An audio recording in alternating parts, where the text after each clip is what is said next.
My name is Tori Rue. I was riding my 9-year-old Dutch warm blood mare named Aletta. My name's Jen Gates. I was riding my 12-year-old gelding Lord Levisto. My name's Sarah Nordstrom. I was riding my 12-year-old gelding Connington. My name's Michaela Langmeyer. I was riding my 12-year-old mare HS Classic. Patton's horse had to go to the clinic, as Jen mentioned earlier. So she couldn't compete today with us, so we only had 2 team members, and as did Zone 9, so the chefs met up and combined us. So when was that decided?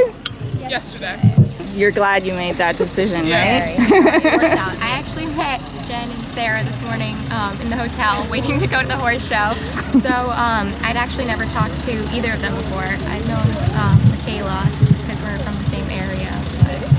And I've known Michaela because we ride for the same equitation trainers, and we all kind of compete on the East Coast, so I think we definitely see each other at shows.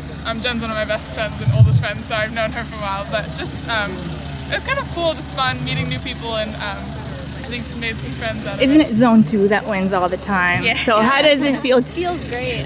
Zone 9 actually, I think we sent nobody last year, 1 person the 2 years before that, so we're not really, from the Northwest, the sport isn't huge, so it's also really nice, to combine with a great team and pull this off. I think it's a big Zone 9. Yeah, Jen and I, we used to compete when we were younger in Zone 9, but there's really not any big horse shows over there, so we tend to head east for the bigger shows, and in Canada a lot, so Calgary and... My horse is a horse. She used to be very shy, and she's really interactive now. I don't know, she's really fun to ride. I always know I can trust her. She's really scopy, she has a really big stride, and she can go really fast, so I have a blast riding her. And how long have you had her? I've had her for almost like a year now. My mom showed her a little bit before me, so... How about your horse? I've had my horse for about 6 months, and he is the sweetest horse. He's not super cuddly, but I've been slowly winning him over. He's huge. He's almost 18 hands, and he's kind of not slow, but he has a big stride, and we're not the fastest pair, but he has a huge jump, very scopy, so it's awesome. I got my horse, Allie, as a 6-year-old. So, we started out both as beginners, and we've really made a good team, I think. And she's very like girly girl, and she loves attention. She's only 16 hands, so she's like, when I got here, I was saying like all the horses seem so big, and but she's usually pretty quick, especially in like speed courses and stuff. We usually do pretty well. And you said you only had this horse yesterday. Yeah, for 8 weeks. So yeah, I don't know him that well, but he's just the sweetest. I mean, he's so sweet. He always nickers when I come in the barn because he knows I give him cookies. He's just eager to please, super sweet. So I'm loving him. I have a few horses that we kind of just see how they're going. And then I got him, and I didn't expect to do so well on him so fast. And then I realized he was my most careful horse and quick, so I decided to bring him. Even when I broke my foot, I was like, I still want to take him. I don't know him, but it worked out really well. I'm really glad I brought him. How do you keep cool when you make a mistake, basically? I think that, coming from today when my bridle broke, I realized I didn't have much control, and I just then set my mind to, making it out of the course safely and doing what was best for my horse and I, not necessarily trying to go around and win, but make it out, both her and I, safe. And so I think just make the best choice for both you and your horse. And sometimes it might not always be the win, but it's what's going to benefit in the long run. I get really nervous, and I was pretty nervous coming into today, but I just, I gave myself 2 things that I wanted to really try and do, and then it wasn't really about this huge, very impressive ring or this big course or the competition or the rounds. It was just kind of about going out there and riding, and it ended up working out. So I think that's really helpful, not thinking so much about the big picture and psyching yourself out, but just thinking about like 2 little things that you want to work on and go. Sarah and I just graduated, so she graduated as well. Sorry.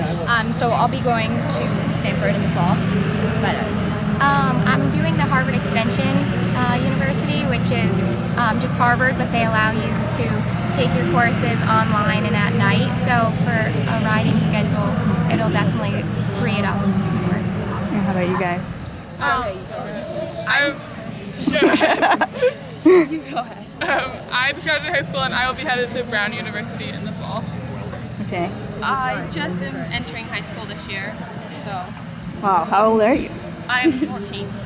Bring school to the horse. Yeah,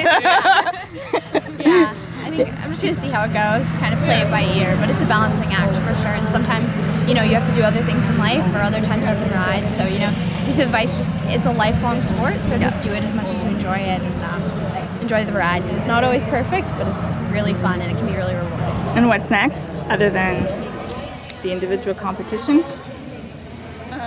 I'm Who's going in it? in the individual. She is gonna. Yeah, Sarah's definitely in it. She won 2 clear rounds today. He was amazing. I think, we do the individual on Sunday, and then I'm going to Vermont for a couple weeks to show an equitation horse, and then I go to Vancouver in Thunderbird Show Park to show the jumpers. I am going to also Vermont to do the equitation. I also have am trying to qualify for the 250 they have at HITS. I only have to do 2 more there, so. Probably some family time after this. I've kind of been gone every weekend, so my family wants to see me. But maybe Socrates we were thinking about, and then college.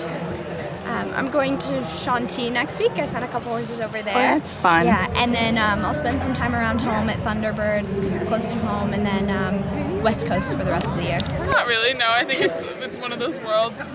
It's so hard to understand unless you do it. It's like it's a different, it's hard to understand really. So do you have more friends in the riding community than outside?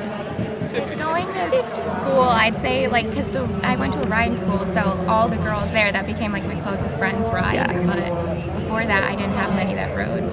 It's like 50-50. I think it's a good balance, but it's easier to make friends in this world because people understand it. They understand why you're gone so much. But I've also had really supportive friends who don't ride. Great. So. Okay, so no one has said it's not a sport. You just sit there. You haven't had that yet.